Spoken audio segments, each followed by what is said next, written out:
即卖嘅农药较侪拢是化学嘅成分，有一种叫做红蜘蛛的即款农作物的害虫，对一般化学农药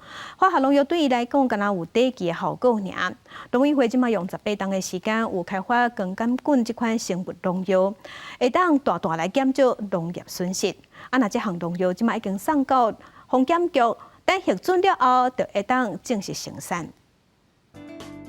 做田人为着要有好年冬，拢会喷农药。毋过有一种俗称叫做红蜘蛛的农作物害虫，新德氏叶螨，专门咧食木瓜、花蕊、甲菜苋的叶仔。一般化学农药对伊干那短期的效果尔尔。农委会用18天的时间，开发对农作物较无害的光杆菌生物农药，会当大大减少红蜘蛛的危害。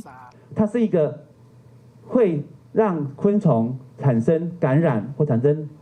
致死的一个线虫里面的共生菌哦，刚刚我们在台南白河摘获哈，那在暗室可以看到它会有发光哦，像萤火虫的发光哦。农委会讲，光杆菌生物农药是用大自然本地就有的菌去消除红蜘蛛，所以对环境较无伤害，而且嘛袂影响螃蟹的生态。这项发明得到2022年杰出生机产业奖，那通过防检局的审查，就会当开始生产。是希望说这一支产品 能够尽快取得环检局登记许可，然后让国内的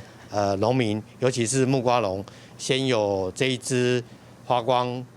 杆菌的微生物农药。厂商表示，未来这项生物农药若生产，计效会甲一般农药差不多，袂造成农民的困扰。农委会望为光杆菌出发，扩大生物农药的使用，减少对环境的危害。记者麦尚英曾派文台北报道。